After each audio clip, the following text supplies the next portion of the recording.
আমি যে একজন কর্মী, ঠিক আছে, সরকার দলীয় কর্মী, আমি ভোট দিব, ঠিক আছে। হ্যাঁ, আমি আমার একটা শখ যে হ্যাঁ এই মেশিনে ফার্স্ট টাইম আমি ভোট দিতেছি। হ্যাঁ, আমি নিজে একজন ছাত্রলীগ কর্মী, আমি দিব।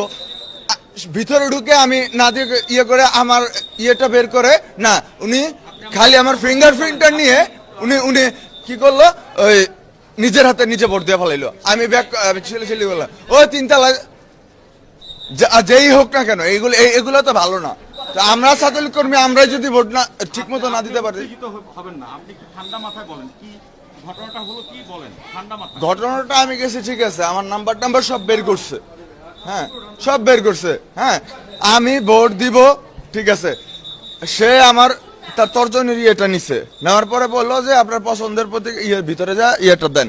হ্যাঁ, আমি ঢুকার আগে উনি ঢুকা দিয়ে ফেলাইছে।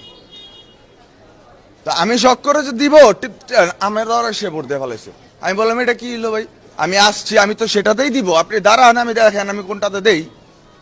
তো আমি ওনার বলতেছি যে ভাই ফার্স্ট মেশিন ভোট দিতেছি, হ্যাঁ দেখি আমি একটু টিপ দিয়ে না, উনি ভোট দিয়ে ফেলাইছে, ভোট দিয়ে বের হয়ে গেছে, নৌকাতে দিছে। তা আমিও তো নৌকাতে দিতাম, যাই হোক, কিন্তু আমি রাইয়া মেজাজ গরম হয়ে গেছে এই কারণে। এইটা কি, আমিও তো নৌকাতেই দিব, আমি তো নৌকারই কর্মী।